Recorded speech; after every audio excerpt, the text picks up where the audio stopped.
কি মুগ মুসুর ডাল খেয়ে খেয়ে বিরক্ত লাগছে আর ভাল লাগছে না, একঘেয়ে বানিয়ে ফেলো এইভাবে ডালটা। এটা হলো সাম্বার রেসিপি। এখানে নিয়ে নাও অড়হর ডাল বা তুর ডাল, দিয়ে দেবে নুন, হলুদ, কয়েক কোয়া রসুন, একটা পেঁয়াজের টুকরো আর টমেটো কুচি। টমেটোটা একটু বেশি দিলে ভালো হয়, সাম্বারে যেহেতু খাট্টাপানা আসে, মানে টক টক লাগে তো। দিয়ে জল দিয়ে, বেশি জল না, নালে কুকারের ওপর দিয়ে সিটির সাথে বেরিয়ে আসে। দিয়ে ডালটা সেদ্ধ হয়ে গেলে কড়াইতে তেল দাও সামান্য, দিয়ে দিতে হবে হিং, শুকনো লঙ্কা, সর্ষে ফোড়নে, দিতে হবে সামান্য জিরে, কারি পাতা তো দিতেই হবে, না হলে তো সাম্বার হবেই না। দিয়ে দেবো লঙ্কার গুঁড়ো, দিয়ে দেবো সামান্য ধনের গুঁড়ো, দিয়ে তেলের সাথে ভালো করে মিক্স করে এটা দিয়ে দিলাম সাম্বার পাউডার মশালা বা সাম্বার মশালা। তারপরে ডালটা দিয়ে দিলাম।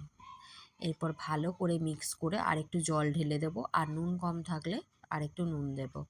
এখানে আমি তেঁতুল গুলে নিয়েছি, সামান্য তেঁতুল, তোমরা চাইলে অ্যাড করতে পারো, নাও পারো, কিন্তু সাম্বার নয়তো ভালো লাগবে না। আর যেহেতু নুন কম ছিল তাই একটু নুন অ্যাড করলাম। আর ধনে পাতা সবশেষে দিয়ে ফুটিয়ে নিলে আমাদের সাম্বার রেডি, যা ইডলি ভাতের সাথে দারুণ লাগে। শুধু পাঁপড় ভাজা দিলেই খাওয়া হয়ে যাবে।